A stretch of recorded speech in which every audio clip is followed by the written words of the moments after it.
जहां का इंसाफ की ख़ास मुलाकात में हमारे साथ एनसीबी के जोनल डायरेक्टर समीर वानखेड़े जी हैं। समीर वानखेड़े जी, जिस तरह से आपने कार्रवाई की है और ड्रग्स के मसले में जो है मुस्लिम नौजवान उस तरफ बेराह रवि की तरफ जा रहे हैं और दूसरे कौम के भी बच्चे हैं, यानी इसमें एक किसी एक मज़हब को टारगेट नहीं किया जा सकता, लेकिन इस्लाम में जो है बेसिकली जो है ड्रग्स को हराम करार दिया गया है।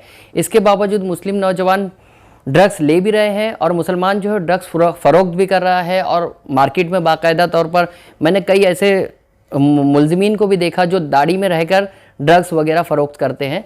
एएनसी ने भी इस तरह की कार्रवाई की और एनसीबी ने भी जो है अब कार्रवाई को जो है आगे बढ़ाया है। तो ऐसे में आप समाज में क्या कहना चाहेंगे और किस तरह से ये हालात को कंट्रोल करना चाहिए?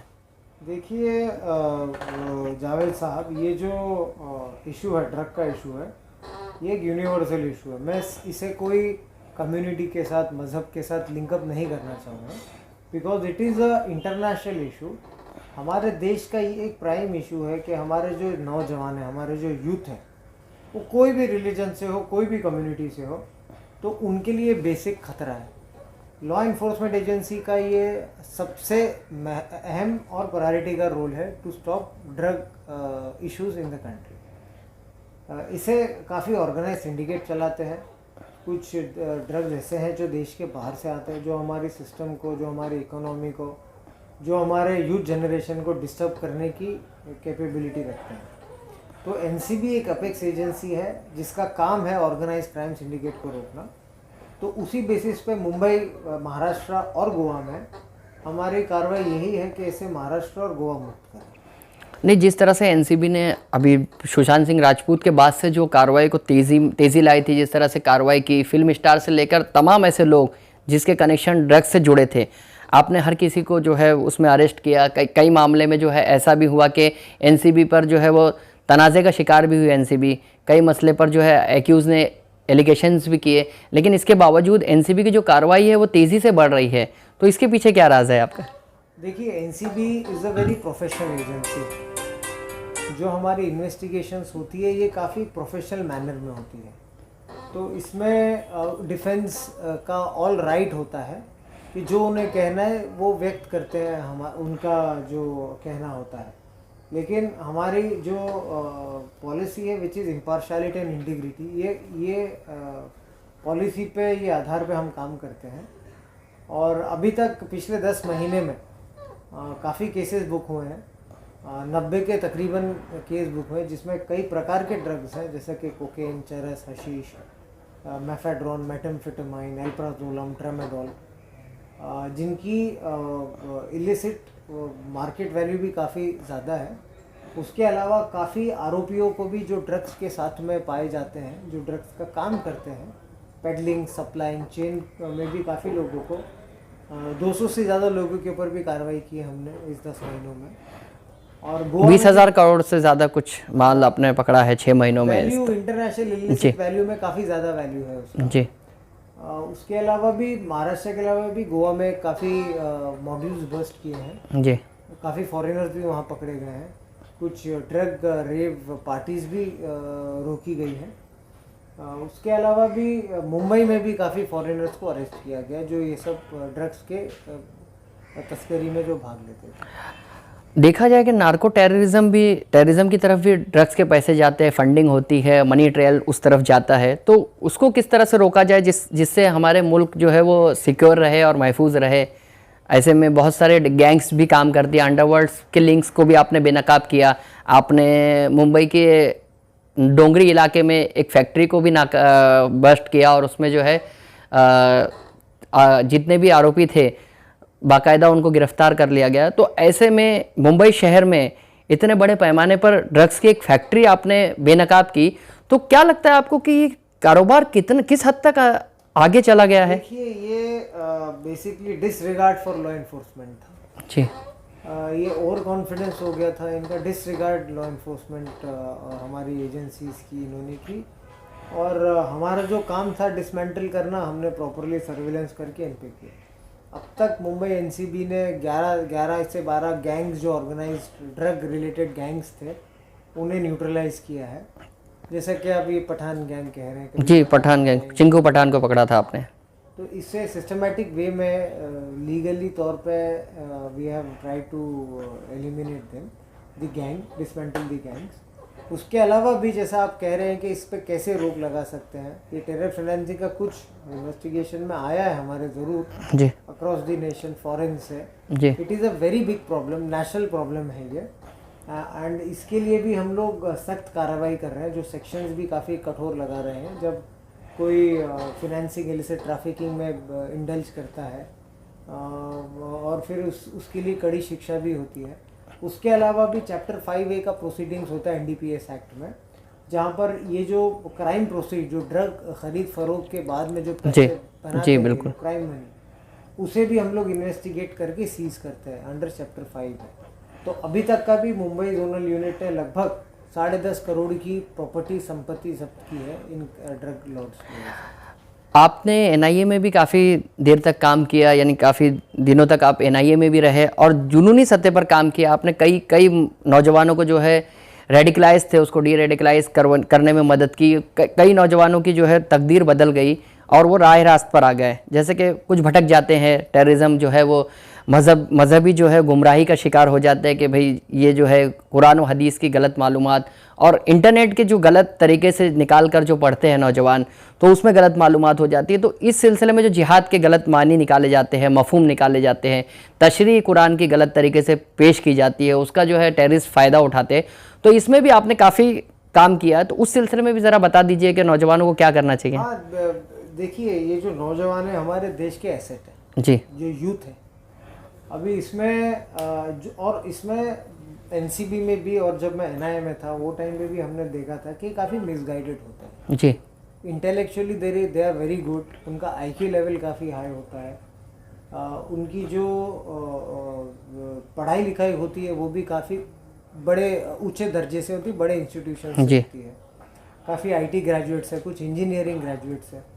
तो कहने का ये मतलब है कि इनका अवेयरनेस ज़्यादा है लेकिन ये मिसगाइडेड है। जी जैसा आपने सही फरमाया कि इंटरनेट पे गलत पढ़ के जो इंटरप्रिटेशन था बुक्स का, रिलीजियस बुक्स का, बिल्कुल गलत इंटरप्रिटेशन करके अपनी तरफ रुझान करना। इसमें कुछ रिलीजियस भी जो कम्युनिटी के कुछ लोग थे वहाँ पर भी कुछ इंटरप्रिटेशंस में ऊपर नीचे हो जाती थी। जी तो बेसिकली दे वर मिसगाइडेड। लेकिन जब आप उनको सही राह बताएं, जब आप एक कन्विक्शन के साथ में, जब आप उनको प्रॉपरली कुरान या फिर हदीस का ब्यौरा देते हैं, आप उनको प्रॉपरली आप काउंसिल करते हैं, तो फिर वो सही रास्ते पे आने की कोशिश करते हैं। नहीं, आपने अभी एक ये बात भी हमने सुनी है कि आपने जो है वो जो ड्रग्स के केस में पकड़े जाते हैं मुलजिमीन, जो जिस धर्म का जो मुलजिम होता है उस ताल्लुक़ से आप उसको ये गीता और कुरान देते हैं, उसको नमाज़ पढ़ने की तलकीन करते हैं और बताते हैं कि भाई आपके मज़हब में क्या है। तो इसी तरह से यानी आगे क्या मुहिम चलाएंगे आप? देखिए ये तो क्योंकि ये जब ड्रग्स करते हैं तो ये नशे में होते नहीं, तो इन्हें ये रिक्वायर्ड है एजुकेशन की। पहली बात जी, कोई भी एजुकेशन हो, अगर ये पढ़े लिखे हैं, स्पिरिचुअलिटी भी इनको वी एनकरेज दैट। तो ये जो मॉरल स्पिरिचुअलिटी से काफ़ी अलग हो जाते हैं जब ये ड्रग्स ट्रेड में होते हैं या फिर खुद ड्रग कंजम्पशन करते हैं। हम लोग कोशिश करते हैं लॉ इन्फोर्समेंट करने की, लेकिन उससे भी साथ में अगर ये जो रिलीजन में बिलीव करते हैं, उलमाए कराम हमारे दीन शहर जी, हाँ, अगर ये भी उनको खौफ बताएं इस गंदी चीज़, गंदी आदत का, कैसे। तो इस्लाम में तो ड्रग्स हराम ही है, लेकिन उसके बावजूद ये बात पूरी तरह से क्यों नहीं पहुंच पाती? जिस तरह से आपने कहा, अभी हमारे सामने आप बैठे थे, कुछ देर बाद हमारी बात हो रही थी, तो आपने बताया कि सुअर का गोश्त नहीं खाएंगे, शराब नहीं पिएंगे, लेकिन ड्रग्स का नशा फिर भी करते हैं। तो मैंने यही हमारा जो इंटरनेशनल ड्रग डे जिसे कहते हैं, इंटरनेशनल डे अगेंस्ट जी जी इलिसिट ट्रैफिक जी, अभी 24 जून को था। उसमें काफ़ी NGOs के साथ हमारी बात हुई, कुछ स्पेशली चैलेंज लोगों के साथ में हमने एक प्रोग्राम किया जी उसके अलावा भी कुछ इलाके थे साउथ मुंबई के जहाँ पर ज़्यादा केसेस हुए, जी तो वहाँ पर कुछ बड़ी मस्जिदों में हम लोग गए, वहाँ पर कुछ उलेमा इकराम और कुछ मुफ्तियों से भी रूबरू हुए, हम बात की उनसे।